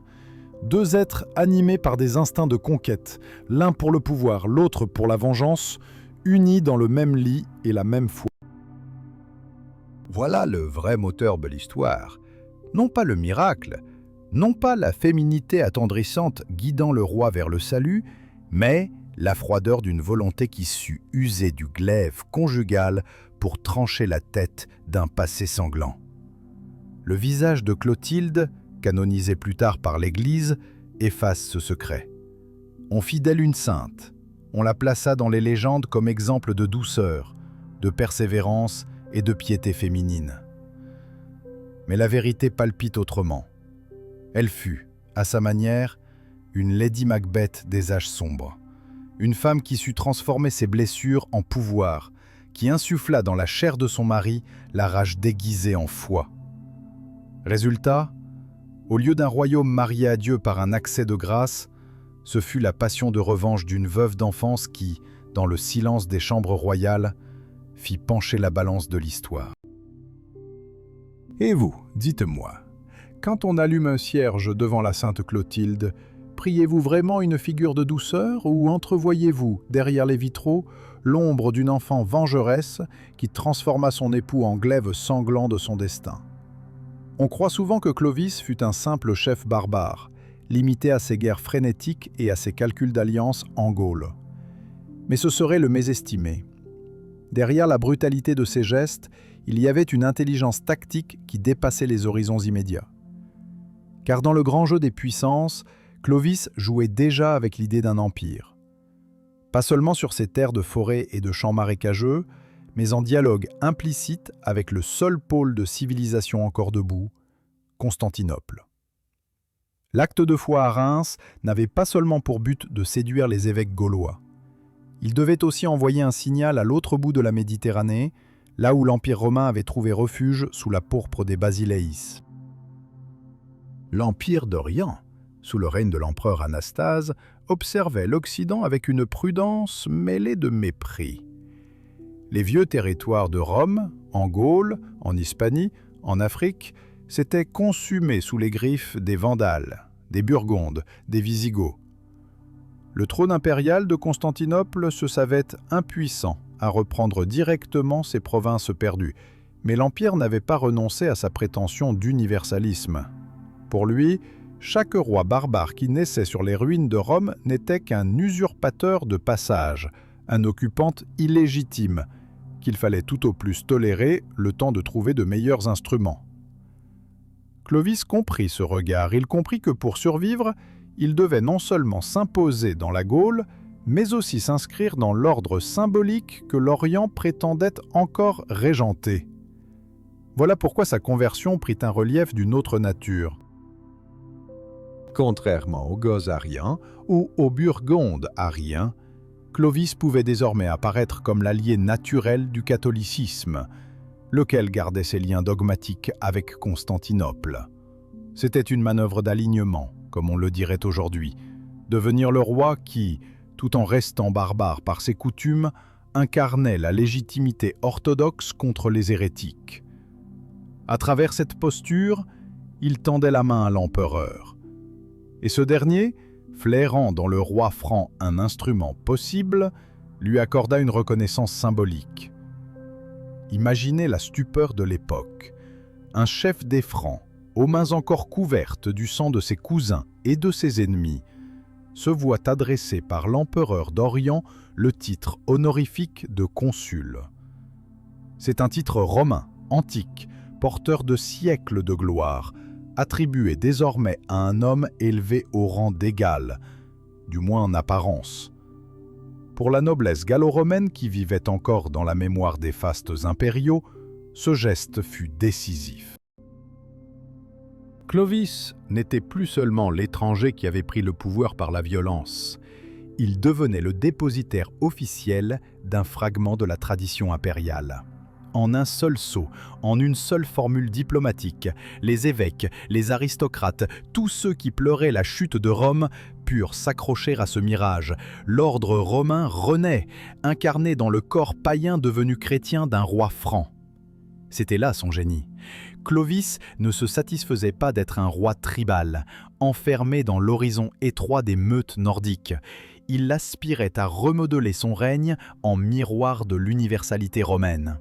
Le mariage avec Clotilde, l'adhésion au catholicisme, les guerres contre les Visigoths ariens, tout cela gagnait une dimension nouvelle dans la logique byzantine. Il se donnait comme l'épée armée de l'orthodoxie, premier roi non hérétique des ruines d'Occident.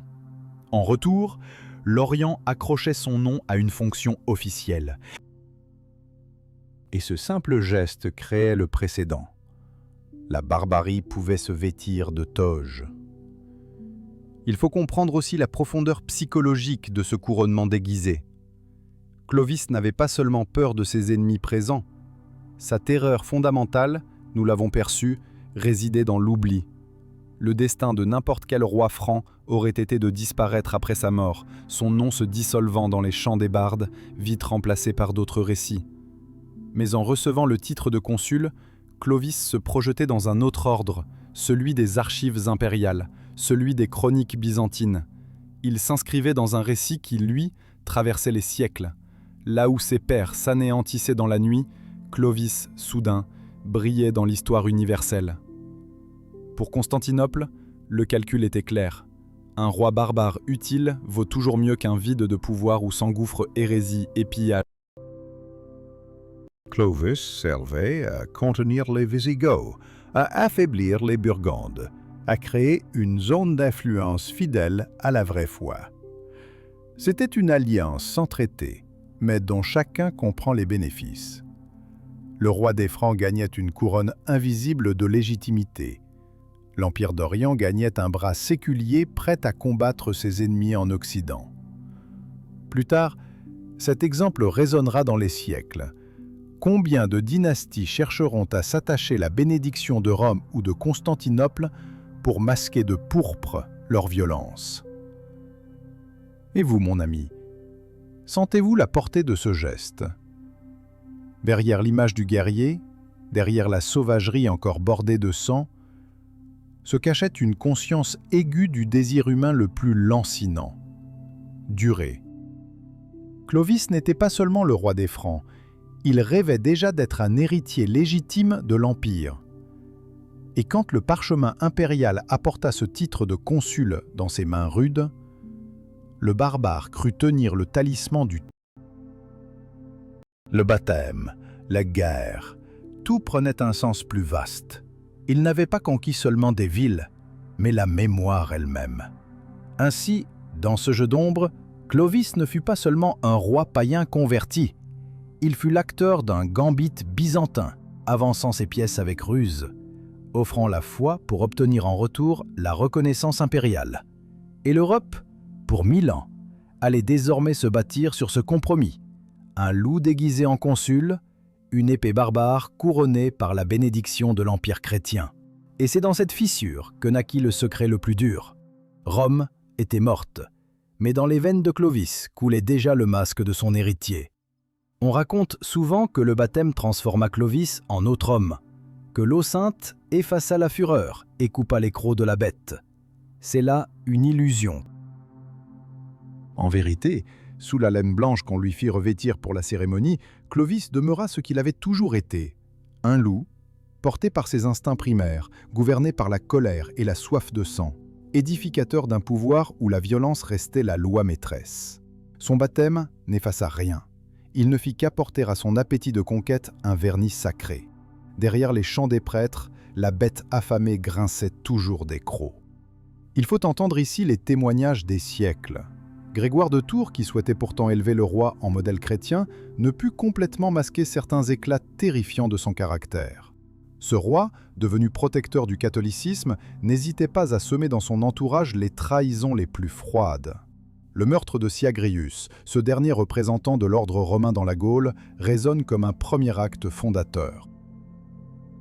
Livré à Clovis après sa défaite par les Wisigoths, Syagrius s'attendait sans doute à subir l'exil ou la captivité honorable. Mais Clovis ne connaissait pas l'honneur. Il le fit exécuter aussitôt, effaçant ainsi du paysage une figure dont le seul nom restait attaché à la grandeur de Rome. La brutalité de ce geste, loin d'être une nécessité, était une démonstration. Il n'y aurait plus d'espace pour les demi-mesures. Puis vinrent les exécutions dans sa propre famille.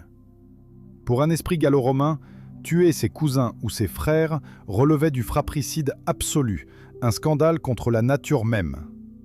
Pour Clovis, cela n'était qu'une stratégie de survie. mais appliquée avec une froideur glaçante. On nous rapporte que, l'un après l'autre, les princes francs liés à sa lignée disparurent, éliminés par des intrigues, par des embuscades et des trahisons fomentées directement par sa volonté. Lorsque, à la fin de sa vie, il contempla ce désert familial, il eut malgré tout un instant de trouble et osa dire « Hélas, je ne suis plus qu'un étranger. Privé désormais de mes proches, il ne reste personne pour me secourir dans le danger. » Mais c'est lui qui avait tranché ses liens, égorgé ses coups forts, supprimé ses voix qui autrefois pouvaient l'assister. Derrière la lamentation, la lucidité du criminel qui se rend compte que son pouvoir n'a d'autre prix que la solitude. Le masque chrétien pourtant se fissurait parfois en des accès de colère si primaires qu'il révèle une âme demeurée païenne. Clovis pouvait éclater de fureur pour une remarque, pour une contestation minime, pour un souvenir d'humiliation. Sa vengeance ne se calmait jamais avec le temps. On l'a vu patiente au sujet de la coupe de Soissons, mais cette patience n'était que la peau glacée d'une haine tenace. À la première occasion, il frappait, et son glaive venait boiver le sang de l'insolent. L'eau du baptême n'atténuait pas ce trait, elle l'aiguisait même, car désormais, il se vivait comme juge et bras armé d'un Dieu qui l'avait capturé pour sa cause. Chaque meurtre devenait châtiment divin, chaque exécution une purification. La rage animale fusionnait avec l'assurance théologique. Il n'est pas anodin de considérer les scènes de carnage comme autant de miroirs psychologiques. Clovis ne déployait pas seulement une rationalité de conquérant, il éprouvait, dans la destruction d'un rival ou dans la mise à mort d'un proche, une ivresse, comme si la violence elle-même lui était devenue un langage intime, comme si tuer lui permettait de sentir sa puissance vibrer dans chaque nerf. C'est cette part de lui, indomptée, que mille alliances avec l'Église ni l'institution du tribut en dîme ne purent jamais dompter. Le loup restait, sous le manteau d'agneau, prêt à surgir. Sa brutalité se doublait d'une cynique capacité à retourner le langage de la foi. Aux yeux de ses évêques, il demeurait l'enfant chéri d'un Dieu qui, par son bras, rétablissait l'ordre unitaire. Mais, dans le cœur de Clovis, nul n'était dupe. Il avait gardé sa manière ancienne de concevoir la divinité. Un Dieu est fort tant qu'il protège, tant que ses sacrifices donnent la victoire. Son attitude ne montre en rien une adhésion aux préceptes du Christ, mais plutôt la substitution de ce Christ, Dieu ennemi devenu Dieu captif, à ses anciennes idoles. Il n'y avait pas eu conversion, mais capture. Et vous, mon ami, comprenez-vous le vertige que cela implique ? La magnifique image d'un roi humble et repenti ne résiste pas à l'épreuve des faits. Le loup n'a jamais cessé de hurler en lui, il a seulement recouvert son museau du voile sacré. Ses colères, ses meurtres, ses plaintes tardives montrent une âme rongée par les mêmes instincts primitifs, la jalousie, la soif de gloire, l'impossibilité d'être second. Voilà pourquoi ces guerres furent si totales, pourquoi ces trahisons furent si implacables. Il ne pouvait supporter qu'on lui dispute une miette d'autorité. Il ne concevait que deux places dans le monde, le trône ou la tombe. À travers lui, nous découvrons ce que signifie vraiment la survivance d'un guerrier barbare dans un monde qui aspirait déjà à la civilisation nouvelle. L'Église, rassasiée de son alliance, ferma les yeux. Les guerriers, rassurés par ses largesses, obéirent. Mais personne ne pouvait abolir ce qu'il était, un être façonné dans le sang, un homme qui employa la prière comme on emploie un arc, c'est-à-dire comme une arme visant une cible. Son sourire chrétien n'était qu'un masque. À l'intérieur, le loup grattait toujours, impatient de mordre à nouveau. Et vous, dites-moi, quand un roi prie au pied d'un autel, s'inclinant devant une croix, voyez-vous vraiment impénitent ? Ou apercevez-vous, sous les plis de son manteau, les griffes sanglantes de la bête qu'aucune eau ne peut laver ? On s'imagine volontiers les ambitions de Clovis réduites à la mesure d'un roi barbare. Conquérir des terres, amasser du butin, soumettre des guerriers. Mais la vérité, plus intime, plus sombre, fut qu'il nourrissait une peur beaucoup plus profonde.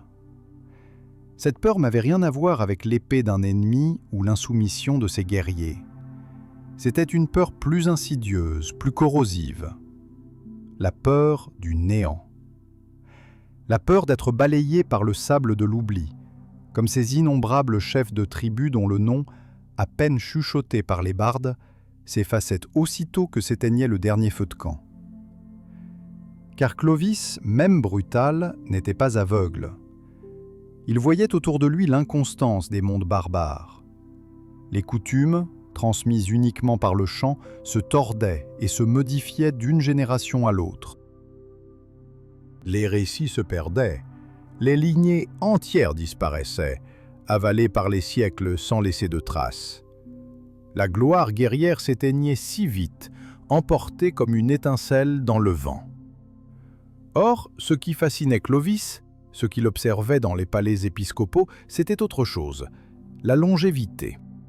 Les évêques, par la plume et l'archive, avaient inventé la mémoire durable. Leurs bibliothèques, leurs livres, leurs registres assuraient au nom qu'ils inscrivaient une quasi-immortalité. Ce que les épées brisaient en un jour, l'écriture le fixait pour toujours. Voyez la différence.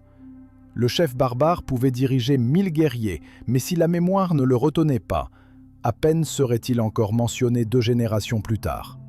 Tandis que les noms de César, de Constantin, de Théodose flottaient toujours comme des ombres immortelles dans les bouches des prêtres, répétés au cœur des homélies.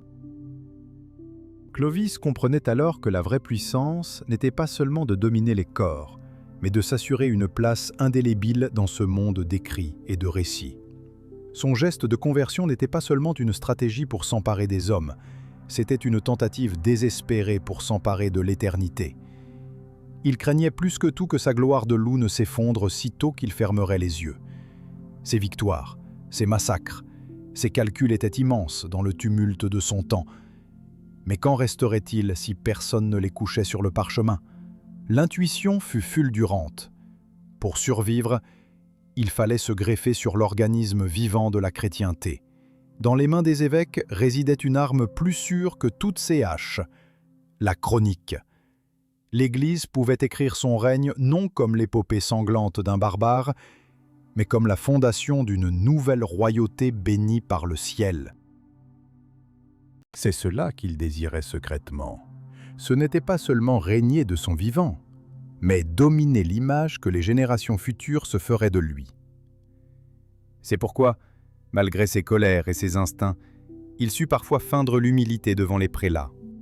Chaque relais avec eux, chaque don orchestré aux églises, n'était pas simple piété, mais une monnaie vers l'immortalité.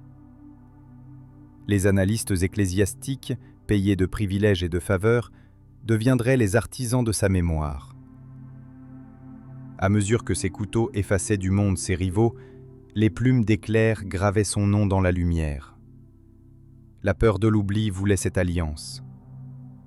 Mais l'angoisse, elle, ne le quittait jamais.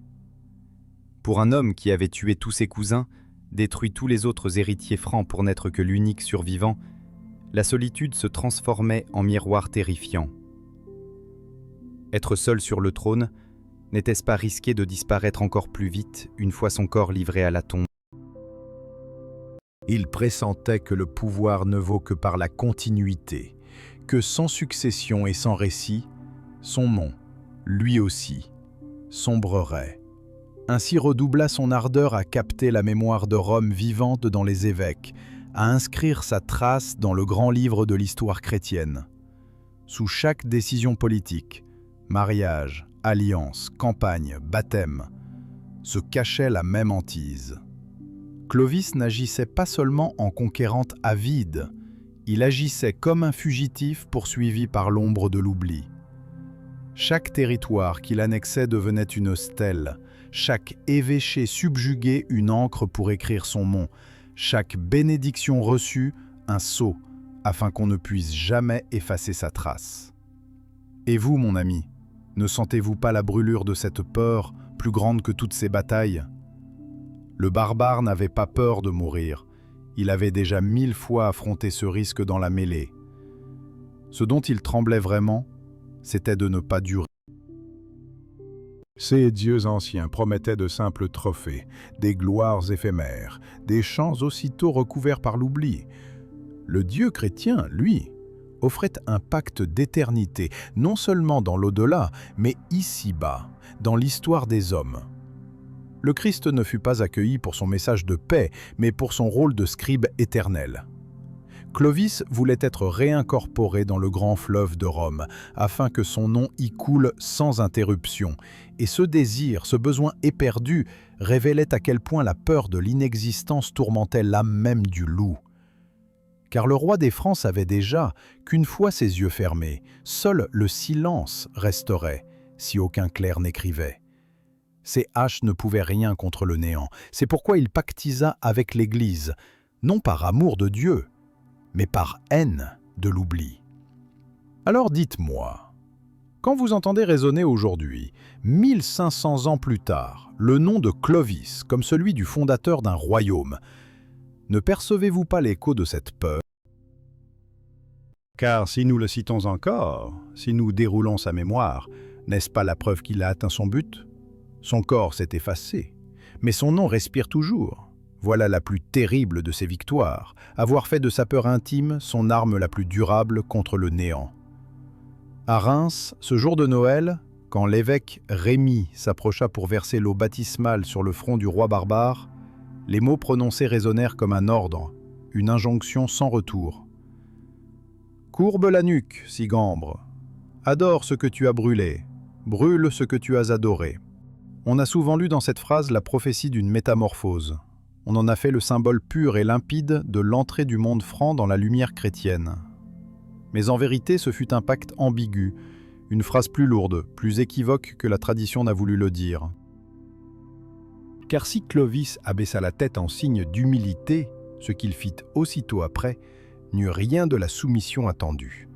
Il détourna ses mots, en fit une arme de conquérant, un manuel de subversion culturelle. « Courbe la nuque !» L'Église parlait d'un geste de domestication, d'un barbare qu'elle croyait plié sous sa loi spirituelle. Mais Clovis comprit ce geste autrement.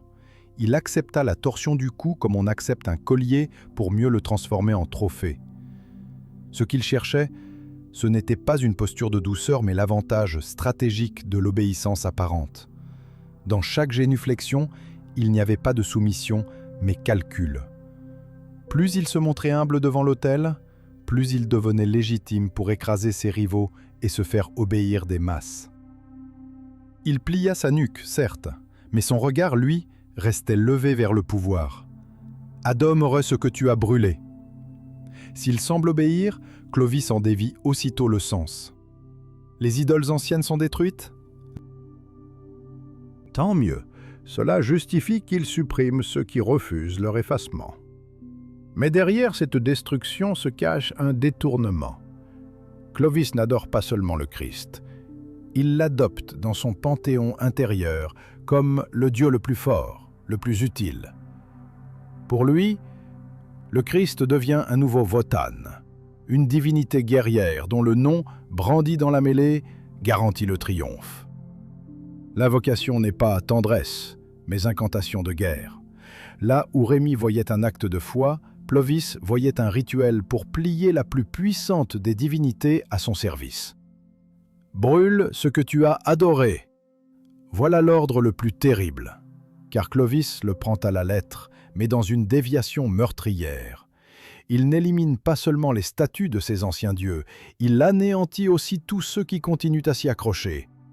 Il applique la consigne du feu avec un zèle qui n'est pas celui de la ferveur, mais de l'expurgation politique. En geste, il transforme une injonction théologique en campagne d'extermination religieuse. Sa propre famille, ses cousins, ses pères, quiconque persiste à honorer les cultes anciens devient soudain hérétique, ennemi, légitimement voué à disparaître. La phrase de Rémy devient pour Clovis une licence de tuer. Ainsi, en une seule bénédiction, Clovis interpréta les mots du prélat comme un manuel de domination. Là où Rémy voyait pénitence et rédemption, le roi franc vit un stratagème. Absorber la force d'un culte étranger, puis l'utiliser pour ravager tout concurrent. L'instruction fameuse, au lieu d'unir, se mua en justification du totalitarisme. Le Christ, loin d'être adoré comme source de paix, fut enrôlé comme l'ultime trophée, l'arme la plus puissante de la meute franque. Ce moment, mon ami, constitue la fissure centrale du récit. L'histoire officielle chante que Clovis, en baissant la nuque, cessa d'être loup pour devenir agneau. Mais la vérité est inversée. Il baissa la nuque, comme on incline un arbre pour qu'il ploie au vent. Puis il releva son esprit, intact, dur, froid et plus dangereux que jamais. Car désormais, il possédait ce que nul barbare n'avait osé prendre, non seulement une foi, mais la clé d'une culture. Clovis ne s'assimila point, il ne devint pas gallo-romain, pas davantage évêque ou saint. C'est lui qui fit de la foi gallo-romaine un instrument de son règne barbare. L'assimilation ne se fit pas dans le sens de la légende, elle se fit dans l'autre sens, celui d'un détournement. Voilà ce qu'il faut comprendre. L'Église crut capturer le loup en le baptisant. En réalité, c'est le loup qui s'introduisit dans l'Église, rampant sous la peau de la brebis, et qui, une fois à l'intérieur, en dévora le cœur pour s'en approprier la force. C'est cela que nous lisons lorsqu'on se garde de l'illusion. Le roi ne céda pas à la croix. Il fit de la croix son emblème, son insigne à brandir, son cri de guerre. Comme autrefois ses ancêtres enterraient avec eux les armes prises à l'ennemi, Clovis décida de prendre avec lui le Dieu conquis, de le transformer en trophée vivant, arraché à ceux qu'il avait vaincus. Et vous, mon ami, percevez-vous la portée tragique de cette phrase? Ce n'était pas un ordre de conversion, mais la clé de voûte d'un stratagème inouï. Utiliser l'humilité comme camouflage, la dévotion comme instrument. Le message de l'évêque, destiné à transformer un barbare en fils soumis de l'Église, se changea dans la bouche et l'esprit de Clovis en manifeste pour le renversement des valeurs. Non, il n'adora pas dans le sens attendu, il n'abandonna rien de son être premier. Il prit, il retourna, il déforma, et dans ce détournement, il forgea son empire. Ainsi, derrière la liturgie immortalisée par les chroniqueurs, on distingue un crime discret mais fondamental, celui du viol culturel. L'Église fut l'innocente croyante accueillir un pénitent, mais elle ouvrit la porte à un prédateur qui allait reformater son langage et s'en couronner. Et ce crime devint, malgré elle, la matrice du pouvoir européen. Car depuis, combien de souverains se sont inclinés, ont courbé la nuque, non pour se soumettre, mais pour dévorer de l'intérieur la structure qu'ils feignaient d'honorer. Alors dites-moi, quand vous entendez aujourd'hui la phrase « courbe la nuque, Sigambre », pensez-vous encore à la douceur d'une conversion? Ou voyez-vous le sourire glacé du loup, inclinant la tête d'un geste théâtral, tout en maniant déjà l'épée de son appropriation? Quand on contemple le destin de Clovis après son baptême, on pourrait croire qu'il devint à jamais un fils fidèle de l'Église, appliquant les commandements, respectant les prêtres, gouvernant en chrétien exemplaire. Mais cette lecture, nourrie par les chroniqueurs au service des évêques, relève de la légende plus que de la vérité. La réalité fut tout autre, et bien plus troublante. Pour Clovis, Dieu lui-même ne fut pas une lumière reçue avec soumission, mais un butin de guerre, un trophée arraché aux décombres de l'Empire. Car regardons les faits. Après la cérémonie de Reims et la reconnaissance par Constantinople, Clovis ne cessa pas ses massacres, ses intrigues sanglantes, ses colères brutales. Il continua de tuer ses cousins, d'anéantir ses rivaux, de faire égorger quiconque apparaissait comme un obstacle. Seulement désormais, chaque acte de violence se voyait enveloppé du manteau du Christ. Jamais il ne se conforma aux paroles du sermon sur la montagne. Jamais il ne tendit l'autre joue. Au contraire, il cingla de son glaive chaque provocation.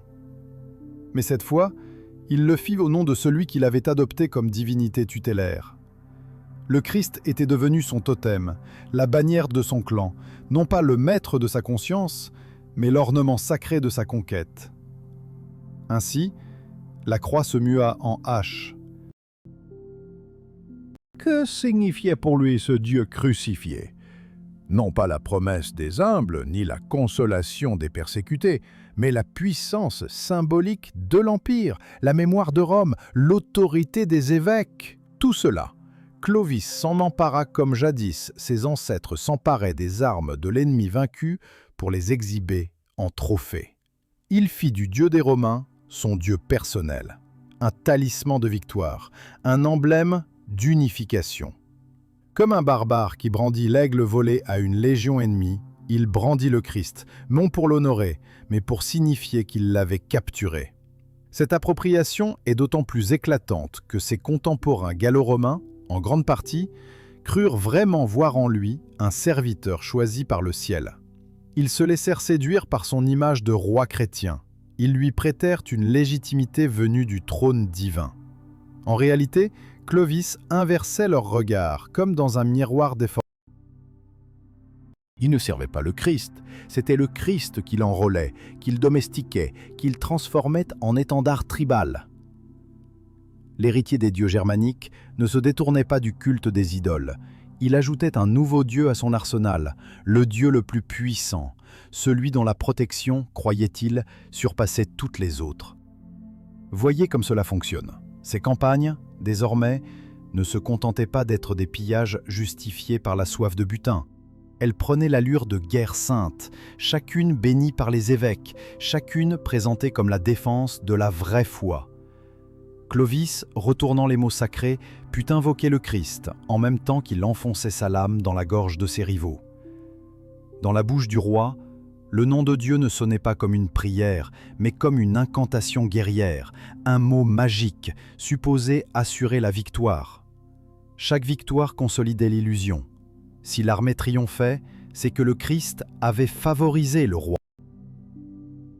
Mais là encore, à quoi croyez-vous que songeait Clovis?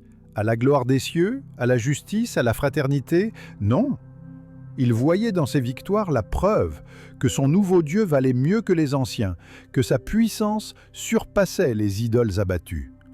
Ce n'était pas un processus de sanctification, mais un duel théologique mené comme une vendetta personnelle. Le Dieu des Romains désormais devenait la propriété du roi franc. Et cela plus encore que ses meurtres constitue la perversion fondamentale de son règne.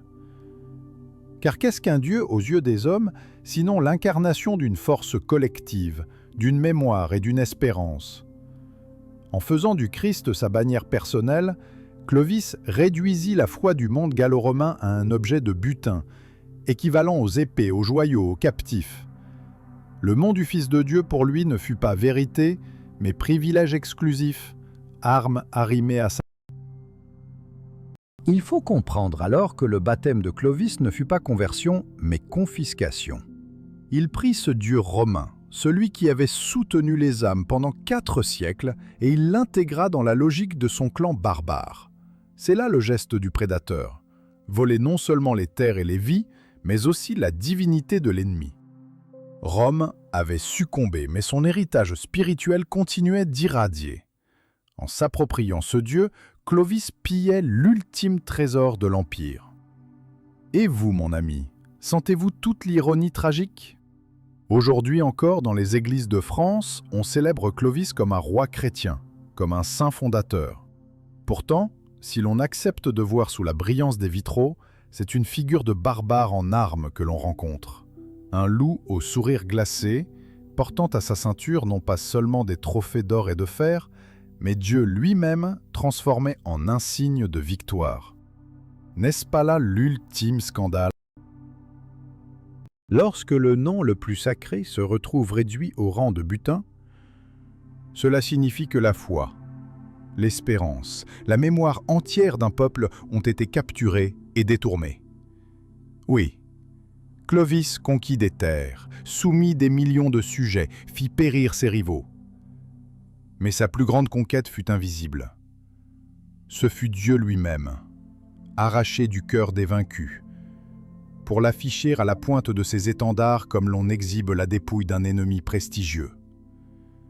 Et c'est pour cela qu'il triompha plus sûrement que tous les loups de son temps, car il ne s'empara pas uniquement des corps des hommes, mais de leurs âmes. De tous les trophées qu'il accumula, celui-ci fut le plus terrible, parce qu'il marqua à jamais la mémoire de l'Europe.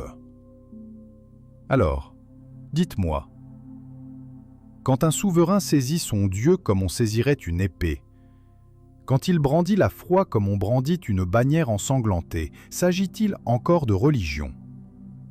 Ou bien de l'art suprême du prédateur, transformer même le ciel en tribu? Chapitre 14. Dieu comme trophée. Lorsque Clovis s'éteignit au tout début du VIe siècle, il ne mourut pas comme un simple chef barbare. Il disparut sous les voûtes déjà lourdes d'églises qu'il avait lui-même convoquées, entouré de prêtres qui murmuraient pour lui les prières des élus. Mais derrière ces dernières onctions, derrière ce décor solennel, il laissait un héritage plus sombre, une empreinte qui ne cessera de hanter l'Europe. Celle d'un modèle de pouvoir où l'intégration ne naît jamais de l'acceptation sincère, mais de la capture et de la déformation de l'autre. Car si l'on gratte encore la surface des siècles, on découvre que la méthode de Clovis, son schéma, fut répétée à l'infini par ceux qui aspirèrent à dominer les hommes. Pensez-y. L'histoire officielle veut nous montrer un roi franc devenu le premier souverain chrétien d'Occident, fondateur de la France, figure oubliant ses idoles pour embrasser le Dieu unique. Mais ce que nous avons vu, c'est tout autre chose. Il n'y eut pas conversion véritable, mais absorption brutale, confiscation, détournement. Clovis s'empara de la foi catholique comme d'une forteresse intacte. Il la détourna pour légitimer ses ambitions, pour désarmer ses rivaux, pour dompter des populations qui autrement ne se seraient jamais soumises. L'assimilation, dans ses mains, devint une arme. Non pas se fondre dans la culture de l'autre, mais s'en emparer de l'intérieur, retourner sa langue, ses symboles, ses dieux, à son profit. Ce schéma, mon ami, est plus ancien que nous le pensons, et plus durable que nous aimerions le croire. Après Clovis, d'innombrables rois l'ont reproduit, absorbé plutôt qu'adopté, manipulé plutôt que se métamorphoser. Ce fut la logique des monarchies médiévales, qui se présentèrent comme protectrices de l'Église tout en utilisant la croix comme étendard de guerres économiques et politiques. Ce fut la mécanique des empires modernes, justifiant leur conquête en appelant à la civilisation, alors qu'ils n'avaient fait que retourner les structures des peuples conquis contre eux-mêmes. Et aujourd'hui encore, peut-être plus que jamais, ce spectre nous observe. Car au cœur de la peur moderne, dans ce frisson silencieux qui parcourt l'Europe face aux migrations, aux différences culturelles, aux visages qu'elle appelle étrangers, il y a cette angoisse ancestrale, la mémoire de Clovis. Nous craignons que celui que nous accueillons avec tolérance ne soit pas l'hôte humble, mais l'envahisseur lucide. Que derrière le masque de l'intégration se cache le projet de réécrire nos codes, de détourner nos institutions, de nous absorber sous un autre pouvoir. N'est-ce pas là ce qui hante encore les débats, les discours, les colères? Nous appelons à l'hospitalité, mais nous frissonnons à l'idée que, comme autrefois, l'hospitalité pourrait être retournée contre l'hôte lui-même. Et pourtant, ce qui rend cette leçon si redoutable, c'est qu'elle ne parle pas seulement des autres, elle parle aussi de nous. Car l'Europe tout entière s'est construite en répétant le crime initial de Clovis. Chaque fois que le continent a accueilli une influence étrangère, il a cherché moins à s'y soumettre sincèrement qu'à la détourner. L'arabe andalou avec ses savoirs, l'oriental avec ses reliques, l'africain avec sa force, l'américain avec son industrie. Chaque fois, l'Europe a transformé ses dons en trophées, les a remodelés pour les asservir à son ambition. Le code de Clovis est dans nos veines. parce qu'il fut dès l'origine notre manière d'exister. Saisir, tordre, absorber. Mais à quel prix, mon ami? C'est la question que son fantôme nous murmure encore à l'oreille, dans les silences des basiliques et sous l'ombre des cathédrales. L'unité fondée sur le détournement est une unité fragile, traversée par la peur de l'autre, empoisonnée par le soupçon permanent. On se méfie de l'intégration, car on la croit toujours dissimulation. On redoute l'assimilation, car elle évoque la main froide du conquérant sous les habits de l'ami. Le spectre de Clovis ne se contente pas de hanter les livres d'histoire. Il est dans nos instincts, dans nos réactions collectives, dans nos hésitations à accueillir ou à refuser. Ainsi donc, 1500 ans après que l'eau sacrée a coulé sur le front d'un loup en armure, sa silhouette rôde encore parmi nous. Dans le tumulte des débats modernes, dans les visages que nous regardons avec crainte, nous posons au fond la même question que le narrateur de jadis. Est-ce un frère qui approche, ou un conquérant qui plie la nuque en attendant de courber la nôtre? Et vous, mon ami, que croyez-vous? La main qui frappe à nos portes est-elle tendue pour partager, ou pour saisir et détourner? Les siècles passent, mais à travers eux, nous ne cessons de regarder le baptême de Clovis non comme une conversion, mais comme un miroir. Un miroir où nous voyons sans cesse refléter notre doute le plus intime. Et si, en tendant la croix, nous n'avions donné aux loups qu'un trophée de plus à brandir dans leur mâchoire?